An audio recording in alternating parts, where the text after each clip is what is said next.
लोकतंत्र में आप कितने पेंच कसोगे, कितना क्या करोगे, उसके बावजूद सच छुप नहीं सकता। कि जो सरकार को सवाल सूट नहीं करते, जो एक तल्ख सवाल करते हैं, उनकी आंखों में आंखें डालकर सवाल करते हैं या ऐसी खामियां कमियां उजागर करते हैं। अगर हम पत्रकार ये तय कर लें कि साहब हम तो बहुत बुरे लोग हैं, हम गलत सवाल पूछते हैं, आपको सही उत्तर देने से किसने रोका हुआ है? असली बात ये है, मेरी जानकारी में 400 से ज्यादा शिकायतें इस समय पड़ी हुई हैं भारतीय प्रेस परिषद के पास कि बरसों से विचार के बावजूद मीडिया काउंसिल नहीं बन रहा है। मतलब भारतीय प्रेस परिषद को यह अधिकार ही नहीं है कि वो इलेक्ट्रॉनिक मीडिया के बारे में कोई फैसला ले। नमस्कार, मैं हूं संजीव श्रीवास्तव। आप देख रहे हैं 4 PM न्यूज नेटवर्क। मित्रों, भारतीय लोकतंत्र का चौथा स्तंभ अत्यधिक खतरे में है।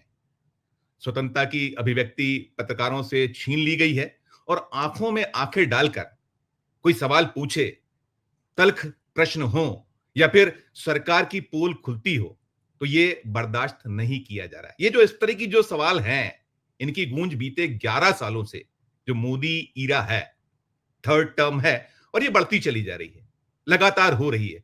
और सवाल इसलिए भी उठ रहे हैं कि बहुत सारे घटनाक्रम लगातार देखने में आए हैं, सुनने में आए हैं, रिपोर्ट्स हो रहे हैं और बार बार कहीं एक तुलना भी होती है कि 1975 से 1977 इंदिरा जी के दौर की वो इमरजेंसी या फिर प्रेस पर सेंसरशिप कैंची चलाना। और फिर तुलना इसलिए भी होती है कि कहीं ये कहा जाता है कि आज प्रेस ज्यादा कठिनाई के दौर में है, प्रेस पर पहरेदारी बहुत ज्यादा है और अघोषित आपातकाल, ये बार बार कहीं तुलनाएं होती हैं। और इसके साथ ही जो आ, सरकार है, उससे जुड़े अंग हैं, वो फरमाते हैं, वो कहते हैं कि प्रेस अपनी आजादी, अपनी अभिव्यक्ति की जो स्वतंत्रता है, उसकी सारी हदें लांघ रही है।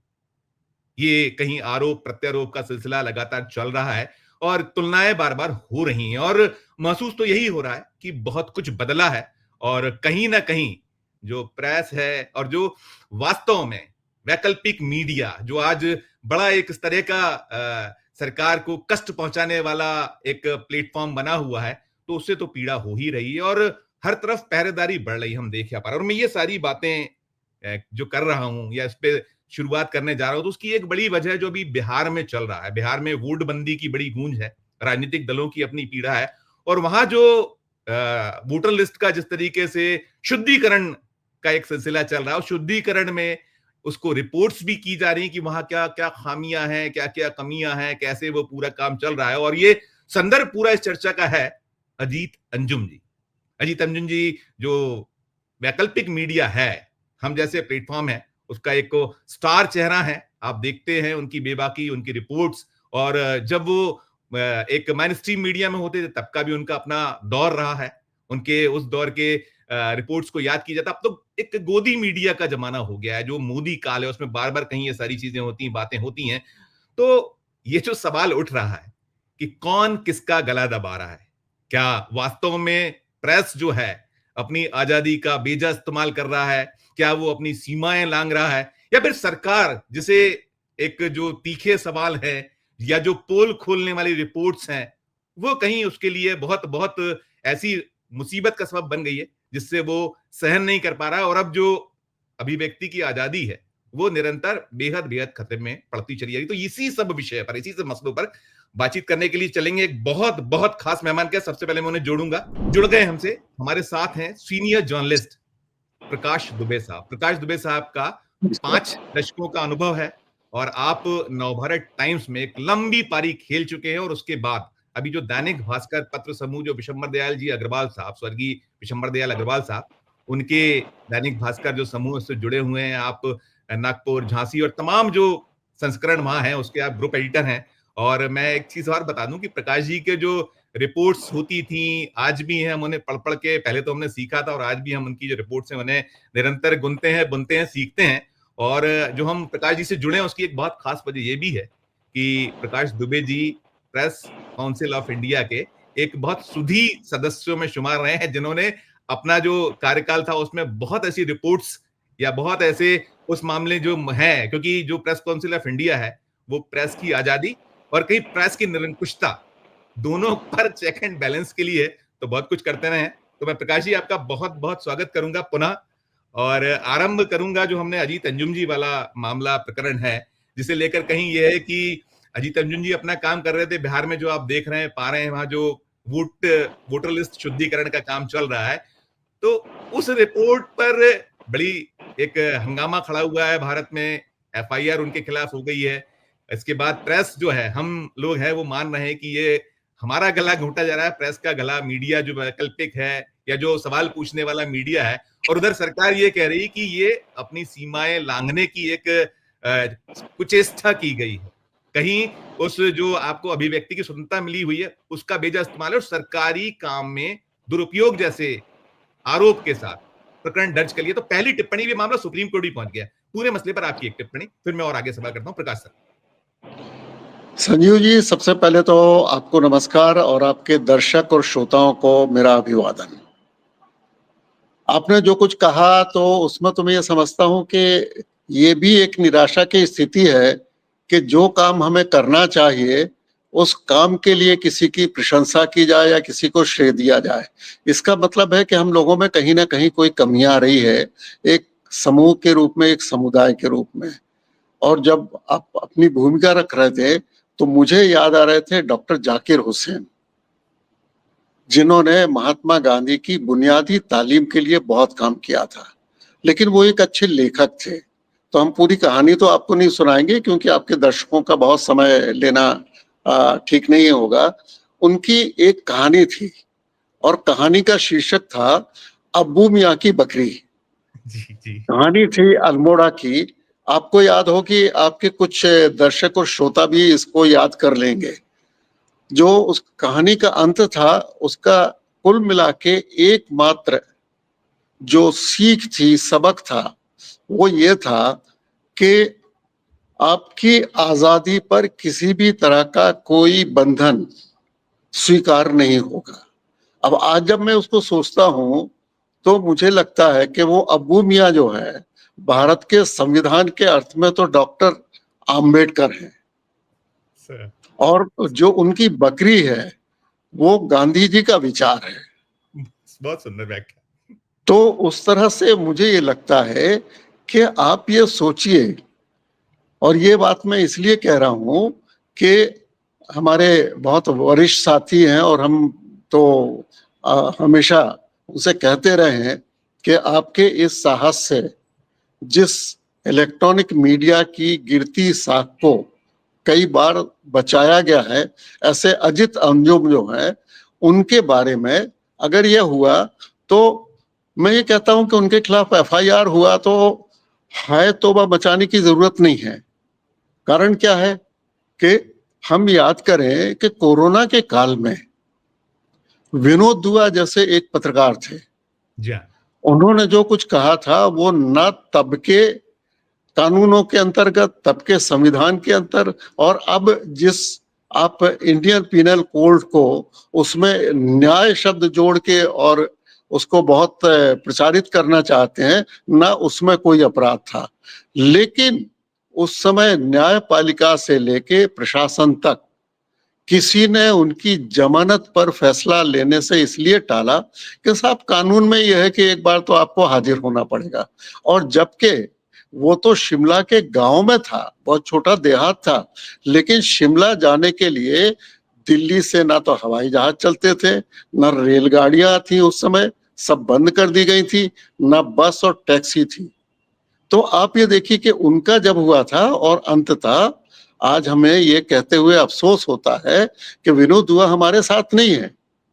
तो दरअसल आज जो अजित अंजुम जी के साथ जो हो रहा है, तो उससे पता लगता है कि एक व्यक्ति को जमानत के लिए उस समय चक्कर काटने पड़ते थे, परिक्रमा कर रहे थे और ये फैसला नहीं ले रहे थे।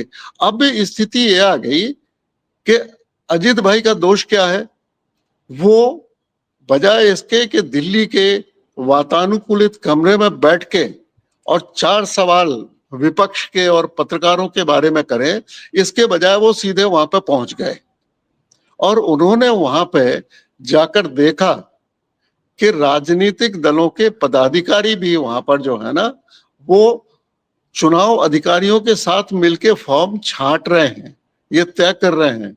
उन्होंने जाकर ये देखा कि जो ब्लॉक स्तर के अधिकारी इस काम में लगाए गए हैं, उनसे कहा गया कि तुम गलती से भी कहीं जाना मत, तुम्हें जो कुछ कहा जा रहा है वो यहीं बैठ के तुम कर दो। तो इसलिए हमें ये लगता है कि ये बहुत बड़ी बात है कि इस तरह का कोई पत्रकार बाहर निकलता है, और उससे ज्यादा ये पता लगता है कि दरअसल पत्रकारिता इतनी खतरनाक लगने लगी है लोगों को कि अजित अंजुम के खिलाफ भी बाकायदा एफआईआर दर्ज कर दी गई। होना यह चाहिए था कि एफआईआर दर्ज की जाती उस पदाधिकारी महिला के खिलाफ, उन लोगों के खिलाफ जो इस गैरकानूनी बात को कर रहे थे। और ये अगर होना था तो न्यायपालिका को अपनी तरफ से सोच के ये भी देखना चाहिए था कि चुनाव आयोग के जो लोग दिल्ली में बैठे हुए हैं और चुनाव आयोग के जो लोग राज्य में इनको लागू कर रहे हैं, उन दोनों के कथनी और करनी में कितनी तफावत है। लेकिन ऐसा नहीं हुआ। सच बोलने की ये जो सजा है वो तो लगातार मेरे ख्याल से इस तरह से मिलती रहेगी। लेकिन एक ही बड़ी बात अच्छी लगती है, वो ये लगती है कि इस बहाने फिर एक बार कई लोगों का जमीर जागा है। होता यह है कि हम में से अधिकांश लोग जो है, उनके मन में दूसरों के कहने से पहले झिझक है, आशंका है, भय है, क्या है पता नहीं, लेकिन ऐसा लग रहा है कि उनको पत्रकारिता न कर्म लगता है न धर्म लगता है, एक बंधन लगता है कि भाई ये अगर पत्रकारिता ही गुलामी का एक प्रतीक बन जाता है तो अभिव्यक्ति की आजादी अपने आप में बहुत संकुचित हो जाती है। और मैं तो याद कर रहा था अभी, चूंकि अंतर्राष्ट्रीय संस्थाएं भी बहुत सारी हैं, और अभी 4 दिन पहले एक इंटरनेशनल प्रेस इंस्टीट्यूट है, वो संपर्क में रहते हैं, वो लोग बात करते रहते हैं, तो उन्होंने मुझे एक पूरा मेल भेजा। मैं किसी दूसरे शहर में था और उन्होंने बताया कि जॉर्जिया में जिया नाम की एक पत्रकार है, उस पत्रकार को 12 जनवरी से कैद कर रखा है, 12 जनवरी 2025 से वो जेल में है, उसका मामला चल रहा है। तो ये जो अंतर्राष्ट्रीय पत्रकारिता की संस्थाएं हैं, वो लोग वहां पे गए, आईपीआई के लोग गए, सीपीजी के लोग गए, और एक जो है रिपोर्टर्स सैन फ्रंटियर उसको कहते हैं, वो फ्रेंच से लिया गया है, मतलब सीमा के बंधन ना मानने वाले रिपोर्टर्स, तो उन सब का है। हमारे यहाँ अजीत के लिए पूरा भारतवर्ष का पत्रकार जगत आज भी एक नहीं है। सचमुच अगर एक होता तो जिस बुद्धू बक्से को लोग कभी कभी दुखी होके शुरू करते हैं, आजकल उत्साह से उसको लागू नहीं करते हैं कि आज हमारा बटन जो हम दबा रहे हैं जरा चौकन्ना होके तो देख लें क्या हो रहा है। कई बार बहुत निराशा से करते हैं कि हाँ वही बकवास सुनने मिलेगी, लेकिन वहां पर ये गए और उन्होंने देखा कि अदालत में सुनवाई जब हो रही थी, उसको भी जमानत नहीं मिली, वो कैद में है, और उसके मामले की जब सुनवाई हो रही थी तो वहां पर उसके हाथ में एक किताब थी। एक किताब जो है एक विदेशी महिला ने लिखी है, मारिया ने, और उसका शीर्षक है how to stand up to a dictator. बहुत सुंदर। आप सोचिए, अब भारतवर्ष में भले ही हमारे कुछ लोगों ने कह दिया है कि भाई संविधान की तो हत्या हो गई थी, मैं ये मानता हूं कि अभी भी यहाँ पर संविधान जीवित है, किसी स्थिति में इस पर टिप्पणी करने की जरूरत नहीं है। लेकिन अगर यह संविधान उस समय हत्या हो गई थी तो ये मानने वाले लोग होंगे कि जो ये मानते हैं कि अब तो संविधान है नहीं तो मनमानी कर लो। दूसरी तरफ ये हो सकता है कि अगर ऐसा लगता है आपको कि नहीं नहीं संविधान, मुझे ज्ञान नहीं है और मैं इतना पारलौकिक चीजों को नहीं जानता कि मैं आपसे कहूं कि नहीं पुनर्जन्म होता है, जी। मुझे इस बारे में जानकारी भी कम है, मेरा ज्ञान भी कम है, मेरा विश्वास तो और भी कम है। तो राइट सर, राइट। अगर ये पुनर्जीवित हो गया है आपका संविधान, तो उस संविधान में जो लिखा है, आपके कानूनों में जो लिखा है, उस हिसाब से क्या कभी आपने ये सोचा कि एक पत्रकार के बारे में आप जो कार्रवाई करने जा रहे हैं, वो कहाँ से कानून सम्मत है? Right sir. नहीं, वो तो नहीं सोचा जा रहा है सर। प्रकाश सर, बिल्कुल इसीलिए तो सारी तकलीफें हैं। मैं इसीलिए तुलनाएँ भी हो रही हैं। मैं आपसे, क्योंकि आपने वो दौर को देखा होगा, मुझे बहुत सारे प्रश्न करना है, तो आप थोड़ा-सा और अगर उसको सारगर्दी संक्षिप्त कर दीजिएगा तो मैं बहुत सारे प्रश्न कर पाऊँगा। जी, क्योंकि 30-35 मिनट में खत्म होगा तो दर्शक ज़्यादा अच्छे से उसको देखते लंबे में थोड़ी तकलीफ होती है। तो जी, मैं इसमें एक तो ये चाहूँगा कि बार-बार तुलना होती है इंदिरा गांधी जी के इमरजेंसी काल की और साथ-साथ सेंसरशिप की, और आज ये कहा जाता है कि उससे ज़्यादा सेंसरशिप भी है, उससे ज़्यादा जो कहीं अघोषित आपातकाल भी है। तो आप एज़ ए इतने विश्लेषक के नाते, और आप तो प्रेस काउंसिल ऑफ इंडिया में रहे हैं आप, क्या महसूस करते हैं? ये जो चीज़ें हैं, कहाँ तक हैं? और ये तो उधर वो खंडन करते हैं कि नहीं, प्रेस जो है कहीं अपनी हदें पार करी। इस पे छोटी-छोटी टिप्पणी। तो पहली बात तो ये कि इंदिरा गांधी के आपातकाल लगाने के एक बहुत ही नए विद्यार्थी के रूप में मैं उसके विरोध में था, अच्छा, आज भी हूँ। लेकिन मुझे ये मालूम है कि ये जो आपातकाल पे मुहर लगाने की जो बात थी, इंदिरा गांधी ने मंत्रिमंडल की बैठक की अध्यक्षता नहीं की थी, यशवंतराव चौहान से करवाई थी। और उसके बाद जो उन्होंने किया, ठीक है, उनको उसकी सजा मिली। लेकिन अब एक दिलचस्प उदाहरण आपको बताता हूं। प्लीज़। हमारे मैं इस समय महाराष्ट्र में हूं। जी हाँ। महाराष्ट्र राज्य के जो मुख्यमंत्री हैं, उनके पिता श्री गंगाधर राव फडणवीस को आपातकाल में गिरफ्तार किया गया था, लेकिन उनके खिलाफ ऐसी कोई धारा नहीं लगाई गई थी जो अभी 4 दिन पहले महाराष्ट्र सरकार ने अर्बन नक्सल का जो जी। नया कानून बनाया है, उस तरह की कोई धारा लगाई गई हो। तो इससे ये पता लगता है कि हम संविधान को कितना मान रहे हैं और कानूनों को कितना मान रहे हैं। Absolute, absolute. प्रकाश सर, जैसे मैंने कहा कि प्रेस काउंसिल ऑफ इंडिया, और हम जो बात कर रहे हैं, आपने बात कही कि बहुत हमारे यहाँ ये अजीत अंजुम जी जैसा, लगभग हर सूबे में अजीत अंजुम जी जैसे लोग हैं।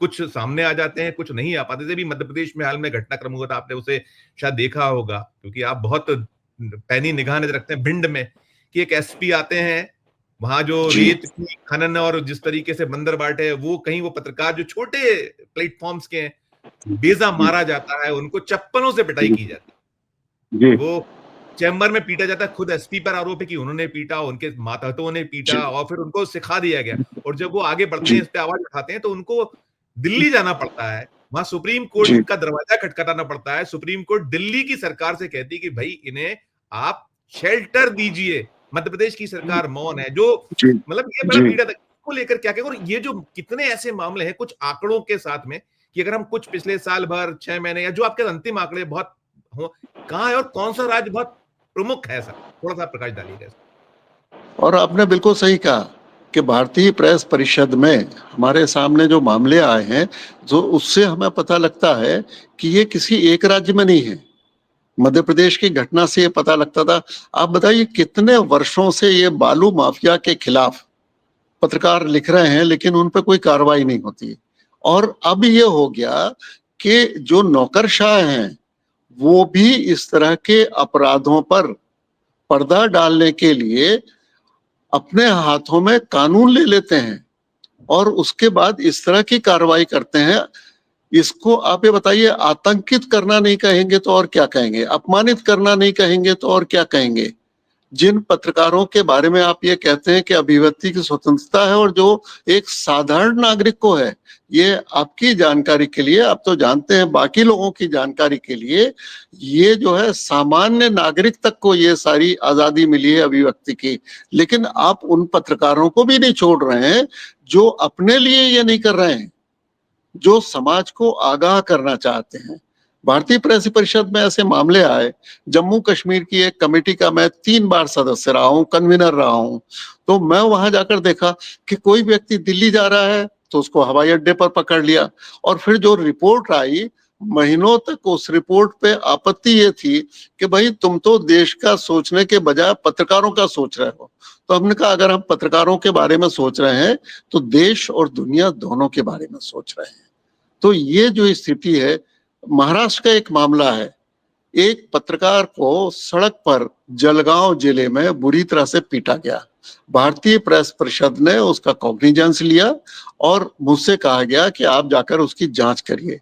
मैंने पता लगाया तो संबंधित विधायक ने अपने लोगों को भेजा था और उस पत्रकार की गलती क्या थी, उसने ये लिखा था कि उस समय के जो मुख्यमंत्री थे, जो अभी भी किसी पद पर हैं, तो आप समझ जाएंगे कि वो कौन है। तो उनके बारे में उसने ये लिखा था कि ये तो ऐसी हवाई बातें करते हैं। इस बात के लिए उनको उस चौराहे पे पीटा गया जिस चौराहे का नामकरण उनके पिता के स्वाधीनता संग्राम में रहने के कारण हुआ था।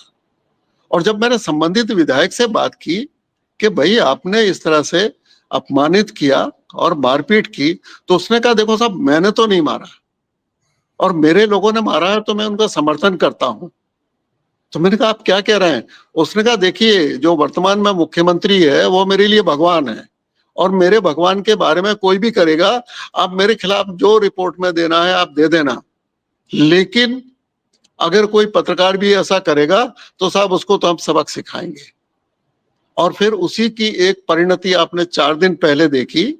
पत्रकारों के खिलाफ तो ये पूरा कानून अर्बन नक्सल और इसके बारे में भी मैं बात करूंगा आपसे, लेकिन एक विधायक जो है उसी पार्टी के, वो उनको लगा कि दाल ठीक नहीं है, वो नीचे उतरे, तौलिया लपेटे हुए थे, बनियान पहने हुए थे और नीचे जाके एक बहुत छोटे से कर्मचारी के साथ उन्होंने मारपीट की।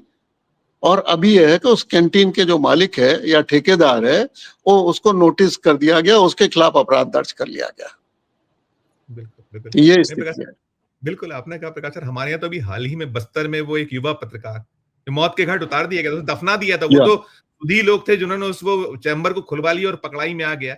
ये किससे भी अच्छा, एक बहुत खास प्रकाश सर ये है कि जो सरकार को सवाल सूट नहीं करते, जो एक तल्ख सवाल करते हैं, उनकी आंखों में आंखें डालकर सवाल करते हैं या ऐसी खामियां कमियां उजागर करते हैं, तो फिर उसको फिर जैसे आपने कहा अर्बन नक्सल या फिर आपने मामले मुकदमे दर्ज किए उसे आपने देशद्रोही करार दिया, मतलब क्या क्या हो रहा है और जो जी। निरंकुशता बढ़ती जा रही है और हम उसमें चेक एंड बैलेंस नहीं। और मुझे जो ध्यान है कि अभी तो प्रेस काउंसिल ऑफ इंडिया लंबे वक्त से है ही नहीं, अस्तित्व में ही नहीं है। क्या स्थिति है सर इस पे आपका एक कहना टिप्पणी? बिल्कुल सही है। करीब करीब 9 महीने होने आए और ये 9 महीने की बात करते हुए जो आपसे संबंधित नहीं है, मैं बता दूं कि मेरा प्लीज। जो बेटा है वो तो प्री मैच्योर है, तो मैं उससे कहता हूं तुझे बड़ी हड़बड़ी थी आने की। लेकिन अक्टूबर में भारतीय प्रेस परिषद जो है उसका कार्यकाल समाप्त हो गया। अब लोग मुझको अभी भी गलतफहमी में ये समझते हैं कि मैं सदस्य हूं। मैं उनसे कहता हूं कि भाई इस समय प्रेस परिषद में एक अदद अध्यक्ष है और एक अदद सचिव हैं, बाकी अभी इसका गठन नहीं हुआ है। और ये गठन नहीं होने के पीछे बड़ी दिलचस्प कारण है। पिछले 3 साल जो प्रेस परिषद थी उसमें लोकसभा ने अपने नाम ही नहीं भेजे थे। इस समय यह है कि उन्होंने कहा कि ये संपादकों के जो प्रतिनिधि हैं ये तो बहुत ज्यादा परेशान करते हैं, बहुत सारी चीजें हटाते हैं। तो एक कमेटी बनाई गई और उस कमेटी ने ये कहा कि भाई ये जो इन लोगों ने अपने दस्तावेज दिए हैं, इस संगठन ने सभी जगह पे अपने हस्ताक्षर नहीं किए, ये इसलिए ये जो है ये सुपात्र नहीं है, अपात्र हो गए, हास्यास्पद। डिस्क्वालीफाई कर दिए गए। जी हाँ। तो बिल्कुल। अब वो मामला चल रहा है। एक और प्रेस क्लब जो है उनके जो प्रतिनिधि उसमें रहते हैं, तो मुंबई प्रेस क्लब जो रेड इंक नाम का एक अवार्ड देता है, जो पत्रकारिता में अच्छा काम करते हैं, अच्छे फोटो लाते हैं और जिसमें भारत के मुख्य न्यायाधीश समेत बहुत सारे लोग आ चुके हैं, वहां पे उन्होंने ये किया कि ये लोग भी क्वालिफाई नहीं करते, ये भी अपात्र हैं। तो उनके मामले में तो अदालत ने फैसला दे दिया, लेकिन अब वो गठित इसलिए नहीं हुई है कि अभी और भी मामले अदालत में पड़े हुए हैं। तो इसका सीधा मतलब है कि एक सरकारी विभाग की तरह अगर आप चाहते हैं, मेरी जानकारी में 400 से ज्यादा शिकायतें इस समय पड़ी हुई हैं भारतीय प्रेस परिषद के पास। तो पत्रकारों को आप बताइए, आप ये कहते हैं हमारे जो इस समय प्रधानमंत्री जी हैं, वो भारतीय प्रेस परिषद के कार्यक्रम में आए थे और उन्होंने वहां पर कहा था कि देखिए, हम चाहते हैं कि अदालतों में ये मामलों का बोझ नहीं बढ़ना चाहिए। जितने पत्रकारिता से संबंधित जुड़े हुए मामले हैं, वो प्रेस काउंसिल के पास आने चाहिए। और आपको आश्चर्य होगा कि उस समय से लेकर आज तक एकमात्र अपवाद मेनका गांधी है जिसने अपनी शिकायत प्रेस काउंसिल को भेजी थी। बाकी सारे के सारे लोग या तो अदालत के तरीके से जाते हैं, या दूसरा तरीका तो मैंने जलगांव वाला बता दिया कि किस तरीके से वो खुद ही न्याय सीधा कर नजर लेते आते हैं। हैं। जी, जी। जी सर, आपने जी बड़ा एक बहुत ऐसा आंकड़ा दिया, 400 मामले पेंडिंग। तो 400 मामलों में इसमें दोनों का बताइए कि आपकी तो दोनों पर आपको चेक एंड बैलेंस करने की एक जिम्मेदारी है, प्रेस काउंसिल जी बनी। तो वहां जी। पत्रकार बिरादरी के कितने हैं और सरकारी स्तर के क्या है? उसको थोड़ा क्लैरिफाई या उसको वो करिएगा तो बहुत हमारे दर्शकों को सुविधा होगी। क्या स्थिति क्या है? देखिए, अब ये लोगों को किसको वहां पे नामजद करना है या कैसे आते हैं, उसमें तो कुछ मैं उसमें कहे एक और नहीं जा सवाल मैं इसी सकते। पे लेता हूँ, आपको मैं इसमें लेकिन मैं इसके सवाल को और इसमें और जोड़ देता हूँ, आप जो बताने जा रहे हैं। हम लोग जी ये जी पाते हैं सर, जी आपको भी पता है कि जो जी चिकित्सा शिक्षा विभाग है या ऐसे कई महकमे हैं जी जहां एक्सपर्टीज के जी तौर पर उसी का अगर विभाग का मुखिया हो, इंजीनियरों में जी आईएएस बैठे हैं या जी चिकित्सा में आईएएस बैठा है, मतलब दर्द मर में। तो हमारी भी बिरादरी में जी जैसे आप बात करने जा रहे हैं, तो वहां भी तो शायद जी बहुत दूसरे दीगर लोगों को ले लिया गया है। हमारे पत्रकार बहुत कम होते जा रहे हैं। दोनों को मिला के आप कीजिएगा, वो संख्या और जी। ये। अभी तो आप ये जानकर चकित हो जाएंगे कि पिछली प्रेस परिषद के अध्यक्ष चुनने का एक तरीका होता है। उसमें 3 सदस्य रहते हैं, कोई उसका कन्वीनर या कोई उसका अध्यक्ष वगैरह नहीं होता है। तो उसके एक सदस्य होते हैं भारत के उपराष्ट्रपति, दूसरे सदस्य होते हैं लोकसभा के अध्यक्ष, और तीसरे सदस्य का चयन होता है कि वो जो पत्रकार चुने जाते हैं सदस्य के रूप में, वो अपना एक प्रतिनिधि भेजते हैं। अब मैं अपना सौभाग्य कहूं या इन लोगों का दुर्भाग्य कहूं कि इन्होंने सर्वसम्मति से मेरा नाम भेजा, और उस समय भी ये तय हुआ कि भाई, अभी तक की परंपरा रही होगी कि आप भारत के किसी न्यायाधीश को करते हैं, और अगर उस समय सुप्रीम कोर्ट के पास संख्या कम है तो आप किसी रिटायर्ड जज को ले सकते हैं, लेकिन सुप्रीम कोर्ट का होना चाहिए। उस समय पूरी कोशिश ये हुई कि यार किसी वकील को नहीं ले सकते। हमारे कुछ ऐसे लोगों के नाम आए जो किसी पार्टी के प्रवक्ता थे, तो मैंने उनसे कहा कि ये तो नहीं होगा। फिर भी वो मामला टलता रहा, 1 साल करीब करीब हो गया। तब मैं आज अधिकृत रूप से बता सकता हूं, क्योंकि ये मैंने लिखित रूप से दिया था। वेंकैया नायडू जी, मैं उनका बड़ा सम्मान करता हूं, वो उपराष्ट्रपति थे। मैंने उनसे कहा कि साहब, आप ये बात भूल गए होंगे, लेकिन मैं नहीं भूला कि जब इमरजेंसी लगी थी तो अभिव्यक्ति की आजादी के लिए आपने गिरफ्तारी दी थी, आप जेल में रहे थे। अब मैं बाकायदा आपको भी लिख के भेज रहा हूं कि आप उपराष्ट्रपति पद पे हैं, और बाकी सदस्यों को भी मैं लिख के भेज रहा हूं कि भाई, ऐसे व्यक्ति के सदस्य होने के बावजूद अभी तक अध्यक्ष का चयन नहीं हो पा रहा है। तो वो एकदम बोले दुबे, तुम क्या बात कर रहे हो, कोई नाम नहीं भेजा। मैंने कहा कोई नाम आप नहीं भेजता, आपको ये देखना पड़ता है कि सुप्रीम कोर्ट से आप मंगा लीजिए जानकारी कि कितने जज ऐसे हैं। अगर वो वहां से कर सकते हैं तो ठीक है, वरना आप 3-4 नामों के बारे में विचार करिए और उनसे खबर करिए। तो खैर, फिर एक बड़ी बात हो गई, मैं उसको अच्छा मानता हूं कि भारतीय प्रेस परिषद के इतिहास में पहली बार एक महिला का चयन हुआ, जो अभी अध्यक्ष हैं, रंजना प्रकाश देसाई न्यायमूर्ति हैं। हाँ, अच्छी बात है। लेकिन सवाल ये है कि अभी भी वहां पे जो लोग आते हैं, कई, आप ये देखिए कि बार काउंसिल का एक सदस्य होता है। अब ये बार काउंसिल के सदस्य का किसी पार्टी का सदस्य होना जरूरी नहीं है। बार काउंसिल को अगर वकीलों का प्रतिनिधि जा रहा है, यूजीसी का प्रतिनिधि अगर जा रहा है, उसमें साहित्य अकादमी का प्रतिनिधि है, तो ये सारे के सारे लोग जो है, ये इसलिए है कि अपने अपने क्षेत्र में इनका ज्ञान है, अनुभव है, और ये भारतीय प्रेस परिषद में उनसे संबंधित कोई विषय आता है तो अपने अनुभव, ज्ञान, विशेषज्ञता के आधार पर निर्णय लें। लेकिन नहीं होता है। जी, मैंने जी, संसद सदस्यों के बारे में आपको बता ही दिया। जी, जी। तो ये स्थिति है। Right sir, right. मैं प्रकाश सर एक और चीज़ देखिए चेक एंड बैलेंस की बात है। जैसे मैंने कहा कि वो जो भारतीय प्रेस परिषद का काम वही है, दोनों जगह निगाह नज़र रखना और आपने कुछ अंतर्राष्ट्रीय जो मोर्चों पर चल रहा है उसका भी कहीं कहा, कुछ रिपोर्ट्स भी लगातार आ रही। लेकिन यहाँ जो मसला मामला है, गोदी मीडिया का जो रोल है, मैं बहुत क्षमा चाहते हुए पूछूँगा सीधे-सीधे कि हम अंतर्राष्ट्रीय स्तर पे कहाँ खड़े हैं? अभी आपने जब हमारा भारत और पाकिस्तान के बीच संघर्ष हुआ और हम लगातार देख रहे हैं बीते 11 सालों से कि अब आप ठीक है, आपने गिरवी रख दी है अपनी आज़ादी, आपने आपको थोड़ा खराब शब्दों में बेच दिया है अपने आप को।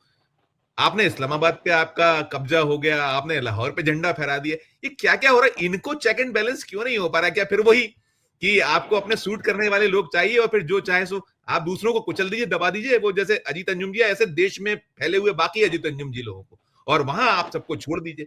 इस पर क्या अब पहरेदारी की आवश्यकता लगती है प्रकाश सर? अब आपने बहुत बहुत सही बात छेड़ी। एक तो ये है कि बरसों से विचार के बावजूद मीडिया काउंसिल नहीं बन रहा है। मतलब भारतीय प्रेस परिषद को ये अधिकार ही नहीं है कि वो इलेक्ट्रॉनिक मीडिया के बारे में कोई फैसला ले। अब अजित अंजुम का अगर हम मामला उठाना चाहें या हम ये लिखें कि भाई ये प्रिंट मीडिया से जुड़े रहे हैं, आज भी लिखते हैं, तो उसमें एक वाक्य में ये बात खारिज की जा सकती है ये कह के कि भाई इन्होंने अभी जो कुछ कहा है वो तो इलेक्ट्रॉनिक मीडिया में कहा है। और आपसे मैं निवेदन कर दूं, जब जस्टिस पीवी सावंत अध्यक्ष थे, जब मैं पहली बार, आज से करीब करीब 20 साल से ज्यादा हो गए, जब पहली बार प्रेस काउंसिल का सदस्य बना था, तब ये तय हुआ था कि मीडिया काउंसिल बननी चाहिए। अब तरह तरह के माध्यम आ गए हैं, सोशल मीडिया आ गया है, सब चीजों को देखें। और सुषमा स्वराज जब मंत्री थी तो बाकायदा उन्होंने एक ड्राफ्ट बना लिया था, और जो अनधिकृत रूप से कहना चाहिए, गुप्त रूप से, कि हम अपने सदस्यों की तो राय ले रहे हैं। उन्होंने अलग अलग पार्टियों से बात की थी उसके बारे में, और हम लोगों से भी कहा था कि आप लोग अपने स्तर पे इनके बारे में विचार करो। फिर एक कोई मामला किसी राज्य में हो गया तो उसको लेके उन्होंने कहा कि अभी इस चीज को लेके शोर मच रहा है, थोड़े बाद में देखेंगे। वो उस विभाग की मंत्री नहीं रही, सारी चीजें बदल गई। और आज तक हमसे कुछ ऐसे लोग हैं, वरिष्ठ हैं, मैं नाम नहीं लूंगा, वो ये कहते हैं नहीं नहीं प्रकाश जी, अभी पिछले मंत्रिमंडल की बैठक में ड्राफ्ट पे चर्चा हुई है। मैं कहता हूं चलिए देखेंगे किसी दिन। पत्रकारों के नहीं, इस बहाने कम से कम जनता के अच्छे दिन आएंगे। तो अच्छे दिन आएंगे तो मीडिया काउंसिल बनने की तैयारी शुरू हो जाएगी। ये स्थिति है। नहीं, प्रकाश सर इसमें एक बड़ा महत्वपूर्ण और पक्ष पहलू है जो हम बार-बार देखते पाते हैं। आप तो एक बार कहते हैं कि प्रेस जो है अपनी आज़ादी का कहीं मिसयूज़ कर रहा है, अपने सीमाओं को लांघ रहा है। सरकारों की स्थिति क्या है? प्रकाश सर आपसे छुपा नहीं होगी, बहुत शिकायतें आपको इनकी भी मिली होंगी, चाहे वो केंद्र से संबंधित हो। अब पीआईबी का मुझे नहीं मालूम, राज्यों का मुझे पता है। मैं जिस राज्य मध्य प्रदेश में बैठा हूँ, आप यहाँ रहे हैं। अब तो ये हो गया है कि एक्रीडिटेशन नेताओं के हैं, जो पत्रकार अधिकार रखते हैं और वो कई मुखर हैं, वो बातें करते हैं, तो उनका जो अधिकार है एक्रीडिटेशन छीन लिया जाता है, नहीं दिया जाता है। उनको जो पेंशन आपने अगर लागू की है व्यवस्था, तो वैसे पता चला आपका चश्मे हो गए हैं क्लियरली कि आप देखोगे कि अगर मुझे गुडी-गुडी है तो सब कुछ आपको मिलेगा और अगर थोड़ा भी आप हो तो मकान छीने जा रहे हैं। यहाँ तो मध्य प्रदेश में तो बड़े ऐसे मामले हैं कि आपने नोटिसेस आ गए मकानों के, जो यदि थोड़ा मुखर होके लिख रहा था या बात कर रहा था, इस पे चेक एंड बैलेंस कैसे हो सकता है? क्या होना चाहिए? कितनी शिकायतें रही हैं? आपने शायद रिपोर्ट्स की होंगी। 1 आध 2 मामले आप बताइएगा। कृपा होगी मैं 1-2 सवालों में खत्म कर दूँगा।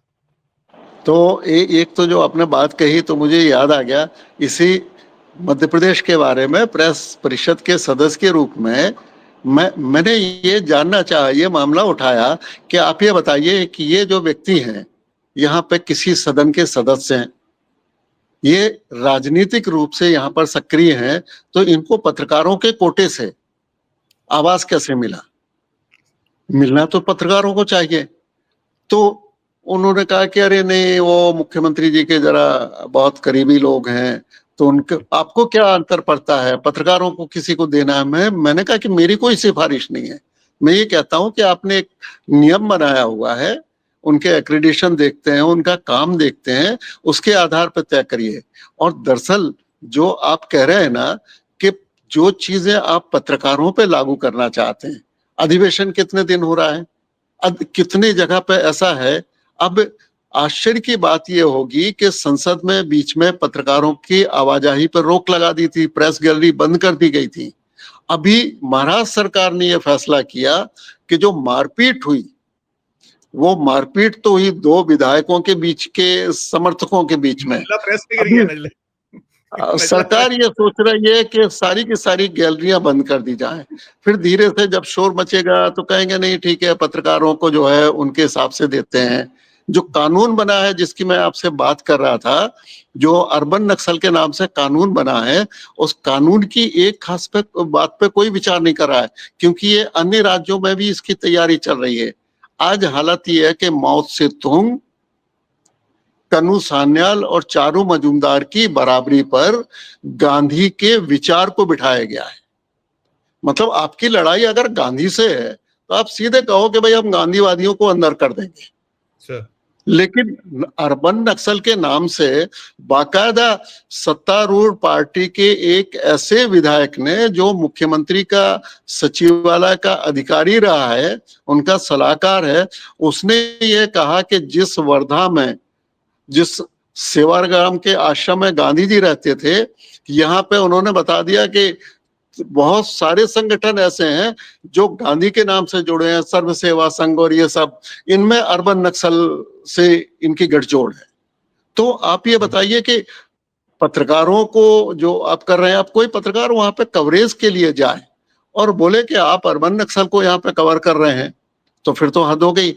और दूसरी बात यह है कि मेरा ये कहना है कि किसी भी पत्रकार ने मुझे शामिल करते हुए, आज मैं आपसे बात कर रहा हूं, तो मैं ये नहीं चाहूंगा कि आपको गिरफ्तार करें या आपके खिलाफ कोई एफआईआर दर्ज हो। मेरे खिलाफ करना है आप बिल्कुल करिए, उसकी जांच करिए, लेकिन सवाल ये है कि जो दूसरे लोग इस तरह से कानून का उल्लंघन कर रहे हैं, उनको भी तो उस बराबरी पर लाकर उनके बारे में करिए। आप सिर्फ पत्रकारों को इसलिए कि ये तो मीन दिखाता है, और आपको तो याद होगा, तो मैं बार बार कहता हूं कि भाई मैं तो जो हूं अपने काम से ही मोची हूं। जी मेरा जी जी। कहना यह है कि सीधी सी बात है, मेरा काम ये नहीं है कि आपने कितना लिपस्टिक लगाया और कितनी क्रीम लगाई। मैं तो देखूंगा कि आपके जूते जो हैं उनमें सफाई हुई है कि नहीं, टूटे फूटे हैं या चोरी के लिए क्या आए हो और उनको बाद में आपने मरम्मत ही नहीं करवाई। तो इस तरह की चीजें देखने के लिए पत्रकारों को जो रोका जा रहा है, संवैधानिक संस्थाओं में जाने पे रोक लगाइए। मैं आपको एक वाक्य में एक और उदाहरण प्लीज बताता प्लीज हूँ। प्लीज। मैं जब मुंबई में नया नया पत्रकार हुआ, राजीव गांधी उस समय प्रधानमंत्री थे और हम बीएआरसी में वो गए थे। तो अब ये माना जाता था कि हिंदी के अखबार तो इस तरह की विज्ञान और इस सब को कवर नहीं करते। मेरा उत्साह भी था, थोड़ी बहुत जानकारी थी, अध्ययन किया था मैंने, तो मैं वहां पे पहुंच गया। हमारा फोटोग्राफर था, कुछ एक दो अखबार और थे अंग्रेजी के, हम लोग खड़े थे। तो उन्होंने कह दिया नहीं नहीं आप नहीं जा सकते। हमने बाकायदा उनको, ये हमारा एक्रेडिशन है, अधिमान्यता है। तो उन्होंने कहा नहीं, ये हम राज्य की अधिमान्यता नहीं मानते। हमने कहा मैं केंद्र सरकार की एक्रेडिशन कमेटी का मेंबर हूँ, वो लोग राज्यों में देते ही नहीं, कहते हैं कि राज्यों का मानना चाहिए उसको। तो फिर भी उन्होंने नहीं जाने दिया। राजीव गांधी जब वहां से बाहर निकले, तो मेरी मूर्खता कह लीजिए आप, मुझे उस मूर्खता पे खुशी है, मैंने जोर से आवाज लगाई, अगर प्रधानमंत्री जी ये हम पत्रकारों से आपको नहीं मिलने दे रहा है। तो राजीव गांधी ने ऐसा देखा, तो उनको कितनी आवाज आई मुझे पता नहीं, उन्होंने पूछा होगा कि ये कौन है। तो कुछ लोगों ने जो भी बताया हो, तो हम लोग थोड़े और आगे बढ़े, तो वो पुलिस वाले थोड़े डरे। हमने फिर आवाज लगाई, मैंने कहा प्रधानमंत्री जी हम लोग प्रेस से हैं, पत्रकार हैं। वो आ गए, उन्होंने बात की। आज आप इस बात की कल्पना कर सकते हैं कभी कि कहीं ऐसा हो जाए? आप मुख्यमंत्री को छोड़ दीजिए, सादा विधायक भी अगर जो है, तो अगर आप जबरदस्ती वहां घुसने लगे तो आपको धक्का मार के निकाल दिया जाएगा। ये हो रहा प्रेस हम इसलिए नहीं जाते कि प्रधानमंत्री जी हमें पहचान लेके, अरे साहब आपने तो बड़े तीर मारे हैं। हम इसलिए जाते हैं, सेल्फी खिंचवाने नहीं जा रहे, सेल्फी खिंचवाने नहीं जा रहे हम लोग, हम सवाल करने हाँ जा रहे हाँ, हैं। हम उल्टे आपसे ये कहने जा रहे हैं कि साहब आपके तीर गलत जगह पे लग रहे हैं, तो बुरा तो लगेगा। यस। नहीं, जी आपने आपने प्रकाश सर ये सारी बात देखी। बस अंतिम दो सवाल मेरे होंगे। एक सवाल तो ये भी है, देखिए मतलब जुमला कहिए कुछ, कहीं सवाल जरूर करूंगा, उसका जवाब मुझे पता है कि मोदी जी कहते हैं ना खाऊंगा ना खाने दूंगा, भ्रष्टाचार मामलों में जीरो टॉलरेंस, और लगभग उनके सारा जो वो कहते हैं वो बाकी लोग दोहराते हैं। संघ का भी अपना एक शैली है, वो भी बड़ी बहुत खूब बातें करते हैं, चाहे वो आपने तो रज्जू भैया को भी कवर किया है, आपने जो है सुदर्शन साहब को भी कवर किया है, और आज भी आप सब मिले हुए हैं जो मौजूदा है, उनसे भी आपकी पहचान है, आप उनको भी करते हैं। आपने कुशाभाऊ ठाकरे जैसे अध्यक्षों को देखा है कि एक छोटा सा कमरा, अब तो लगभग क्या क्या चीजें हैं। भय क्या है ये जो पत्रकारों से या मीडिया, तो खासकर वैकल्पिक मीडिया और सवाल पूछने वाले में इतना भय क्या कि 11 साल में एक प्रेस कॉन्फ्रेंस नहीं, और कुचलना दबाना, और कई बार वो खुद कहते हैं प्रधानमंत्री जी कि मेरा गला दबा रहा है विपक्ष। सच्चाई क्या है? एक छोटी सी टिप्पणी इस पर मैं अंतिम सवाल करूंगा। तो जैसे आपने शुरुआत की, मैं कहते जरूर है कि संगठन से सत्ता की तरफ, मैं सत्ता से संगठन की तरफ उत्तर देने आता हूं।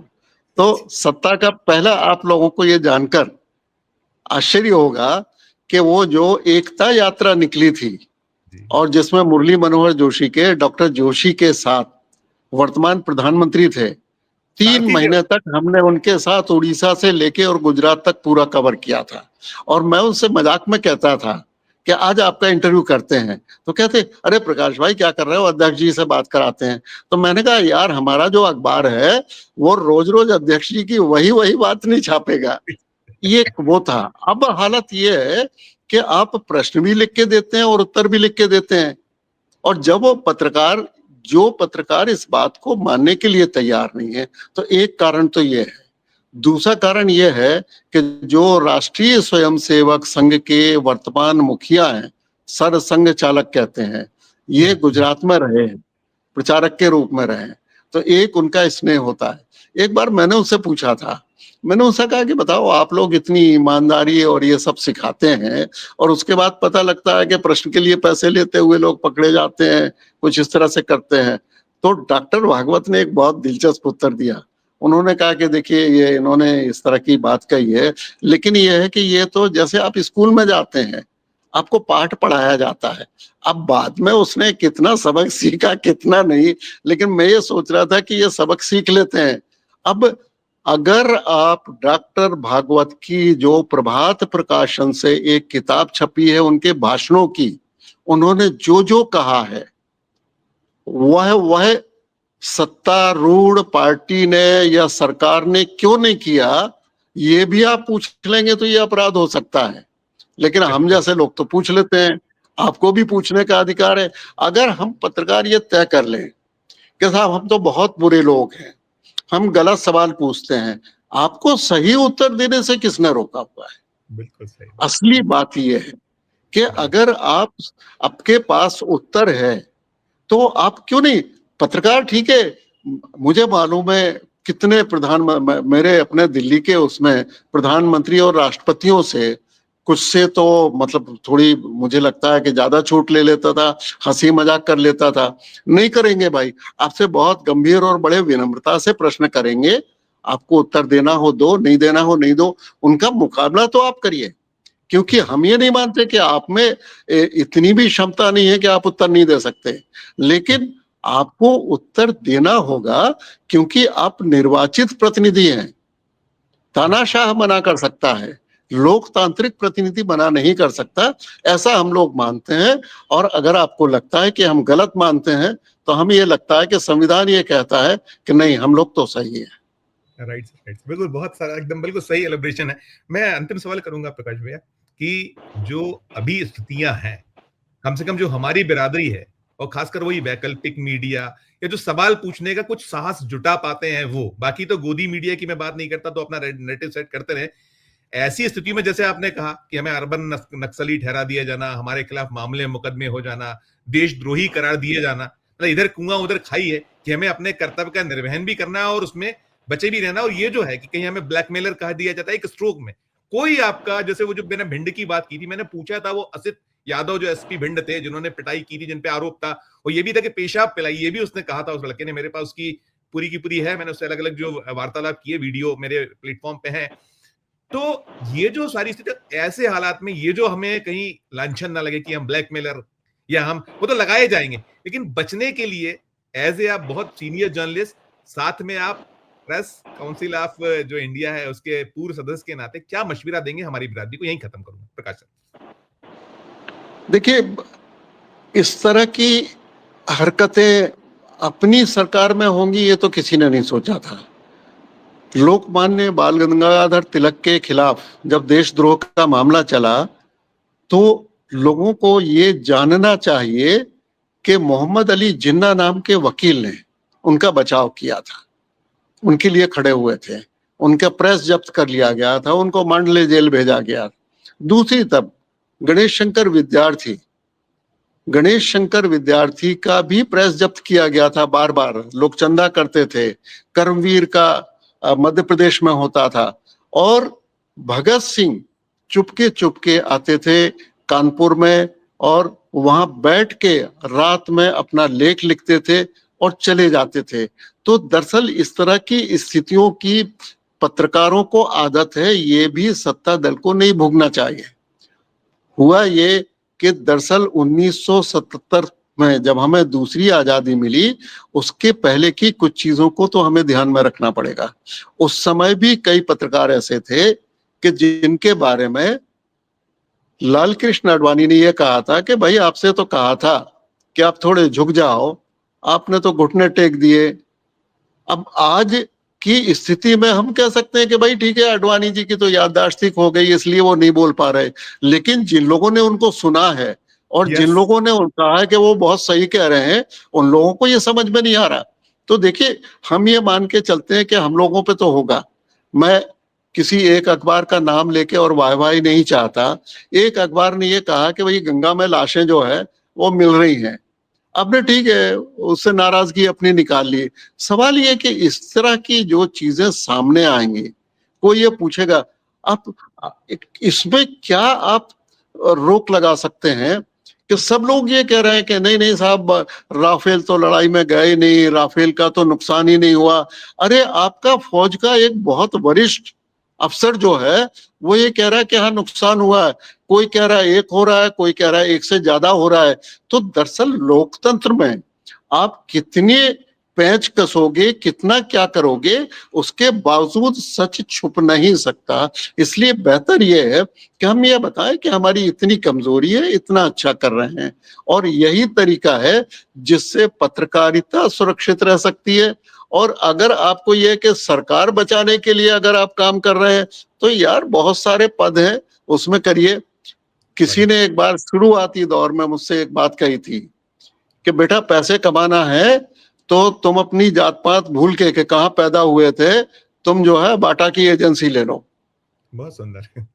और अगर तुम्हें पत्रकार बनना है तो तुम ये मान के चलो कि हो सकता है 2-4 बार तुम्हारी पिटाई हो जाए। तुम किसी, मैं बहुत बड़े शहर में नहीं था, मंझोले किस्म के शहर में पढ़कर आया था, तो उन्होंने कहा कि 2-4 बार तुम्हारी पिटाई भी हो सकती है, तो उसके लिए तैयार रहो। मुझे लगा कि देखो आगे चल के देखेंगे क्या होगा और कैसे भुगतेंगे। अभी मैं आपसे कह रहा हूं कि अजित अंजुम के मामले में जितने लोग आए हैं वो उतने लोग विनोद दुआ का मैंने जिक्र किया था उस समय भी नहीं आए थे। और यही मेरी आशा का बहुत बड़ा आधार है कि अब पत्रकारों को ये समझ में आ रहा है।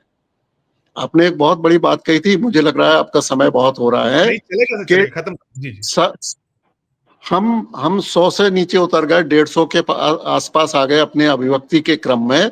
और जब हम यहाँ से, हमारे किन लोगों ने कहा था कि तुम साहब रेन कोट पहन लो और तुम हेलमेट लगा के और ये कहो कि जैसे आपने कहा कि इस्लामाबाद पे कब्जा कर लिया। बीबीसी और सीएनएन के वो लोग, बीबीसी की एक महिला आधी रात के अंधेरे में कराची के बंदरगाह से कहती है कि देखिए ये जो बताया जा रहा है वो गलत है, इस समय मैं कराची के बंदरगाह पे हूं और इस पर किसी ने कब्जा नहीं किया है। और हम लोग इतनी मोटी बात पत्रकार हैं भूल गए कि वहां इतने देशों के दूतावास हैं, अगर मान लीजिए वहां पे कब्जा कर लिया था तो वो लोग कहाँ थे, क्या कर रहे थे। तो हम अपने आप को बेवकूफ बनाने या अपनी अंधभक्ति में हो गए हैं। तो ठीक है, अगर हमें ऐसा लगता है कि नकली सूरदास बन के हमें कटोरे में ज्यादा पैसा मिल गया तो वो एक तरीका है। और अगर हमें लगता है कि भाई ठीक है, कबीरा खड़ा बाजार में मांगे सबकी खैर, नाकाऊ से दोस्ती नाकाऊ से बैर, तो उसके नतीजे भी भुगतेंगे। बिल्कुल बिल्कुल, नहीं बिल्कुल प्रकाश सर, बहुत इसलिए हम आपके मुरीद हैं और आपको हम पढ़ते भी हैं आज भी और आपको बुनते हैं और निंदक नीरे राखी है वो अब दूर हो गया है। पहले रखा जाता था कि वो रहेगा तो बहुत चीज सामने आएंगी, उसका कहीं उससे उससे विमुख हो जाना वो शायद इस सब का जड़ है। लेकिन आपने जो कहा कि हम जो अपने सच की राह पर चलते रहे, अपने कर्तव्य का निर्वहन करते रहे, सूर्य उगेगा, ये अंधेरा छटेगा, ऐसी स्थिति कहीं ना कहीं आएगी। और बहुत देर तक, दूर तक जो आपने तानाशाही शब्द का इस्तेमाल किया, अच्छे अच्छे तानाशाह चले गए, तो ये भी जो है जब आक्षेप आरोप है। जी प्लीज बोलिए, कुछ बोलना जी। एक वाक्य मैं बोलना चाहता हूँ। जी मैंने असम पे एक किताब लिखी थी, वहाँ के विद्यार्थी नेताओं, मैं भी उस समय विद्यार्थी था, उनसे था, तो मैंने एक किताब लिखी। मैं चाहता था कि राजेंद्र माथुर जैसा संपादक उसकी भूमिका लिखे, क्योंकि मैं विद्यार्थी के रूप में भेजता रहता था। माथुर साहब ने मैंने टाइप किया उस समय और पूरी की पूरी पांडुलिपि उनको हाथ में दी। मुस्कुराते हुए वो बोले, मैं लिखे देता हूँ कि प्रकाश दुबे ने बड़ी अच्छी किताब लिखी है। मैंने कहा साहब इसके लिए नहीं दे रहा हूँ, आप ये बताइए कि मैंने जिन मुद्दों को उठाया है उनका कोई महत्व भी है नहीं। और माथुर साहब ने उस किताब की आज मूल भूमिका आज भी मेरे पास उनके हाथ से लिखी हुई है। उन्होंने एक वाक्य लिखा था असम के बारे में, अगर असम की पीड़ा को शेष भारत नहीं समझता है तो इस भारत के भारत होने का क्या अर्थ है। यही पत्रकारिता पे है। अगर पत्रकार के रूप में आप वो पत्रकार की दृष्टि से काम नहीं कर सकते हैं तो भाई हमें ये तमगा लगाने की, ये मेडल और ये पहचान पत्र लगाने से हम कौन से पत्रकार बन जाते हैं, ऐसा मुझे लगता है। बाकी लोग इसके, हम उससे असहमत हो सकते हैं, विपरीत सोच सकते हैं, उनको अधिकार है। Right sir. नहीं नहीं प्रकाश सर, हम लोग का दर्द दुख यही है कि संपादक नाम का इंस्टीट्यूशन मर चुका है, और जो अब मैनेजर्स हैं वो उसको नहीं समझते। अगर वो उतना ही पढ़ लें, जैसे आपने नाम लिया आदरणीय स्वर्गीय राजेंद्र माथुर साहब, कैसे लंबी फहरिस्त हमारी रही है, प्रभाष जोशी जी, विचारधारा कुछ भी हो, लेकिन जो हमारी बेबाकी थी, या जो हमारा एक हमें देना है समाज को, जिसके लिए हम बने हैं, कि चौथा स्तंभ जो हम कहलाते हैं, यदि हम अपने कर्तव्यों का निर्वहन नहीं करेंगे, और ये जो आपने कहा कि सूरदास बनकर के कितना हमें ज्यादा मिल जाएगा, नकली सूरदास बनकर इसी में लगे रहेंगे, तो शायद बहुत उन्हीं को तकलीफ होनी है जो सच्ची पत्रकारिता कर रहे हैं, जो आंखों में आंखें डालकर सवाल कर रहे हैं। वो चलते रहेंगे, आएंगी झंझावतें, आएंगी तकलीफें, और आपने कहा जेल जाना पड़े, मुकदमे झेलना पड़े, करते रहेंगे, लेकिन अपने सच को तो शायद नहीं छोड़ पाएंगे। हम उस विचारधारा को, अपनी जो हमें देना है वो हम करते रहेंगे। प्रकाश सर, आपने बहुत सारा वक्त दिया और बहुत अच्छी बातें की। मैं आपको कभी फिर ऐसी ही तकलीफ दूंगा। बहुत बहुत शुक्रिया, बहुत बहुत आभार प्रकाश। बहुत बहुत धन्यवाद आपको और बाकी सब लोगों को। तो मित्रों, आपने सुना प्रकाश दुबे जी को, बड़ी बेबाकी से सारे जो पक्ष पहलू हैं, और जो हमारी बिरादरी संकट में है, और क्यों संकट में है, इसकी वजह भी उन्होंने साफ कर दी कि यदि आप नहीं चेतते हैं, आप ये सोचकर चल रहे हैं कि मेनू की जैसी स्थिति जो है, तो फिर कल आपकी भी बारी होगी, फिर आप बच नहीं पाएंगे, और बहुत देर भी हो जाएगी, और बहुत उसको लेकर आपको पीड़ा, या जो उसको सहना पड़ेगा, भोगना पड़ेगा, वो बहुत कष्टप्रद होगा। इस चर्चा में इतना ही। हम फिर किसी नए विषय, किसी नए मसले, मुद्दे के साथ आपके समक्ष हाजिर होंगे। पूरी चर्चा आपने सुनी, और प्रकाश जी ने जितनी बातें करी, आपकी अपनी पूरी चर्चा पे क्या राय है, इस वीडियो के कमेंट बॉक्स में जाकर जरूर प्रकट कीजिएगा। और हमारी चर्चा अच्छी लगे तो चैनल को लाइक कीजिएगा, सब्सक्राइब कीजिएगा, ज्वाइन का बटन दबाइएगा तो हमारी हौसला अफजाई होगी। प्यार और स्नेह बना रखिए और देखते रहिए 4 PM न्यूज नेटवर्क। धन्यवाद, नमस्कार।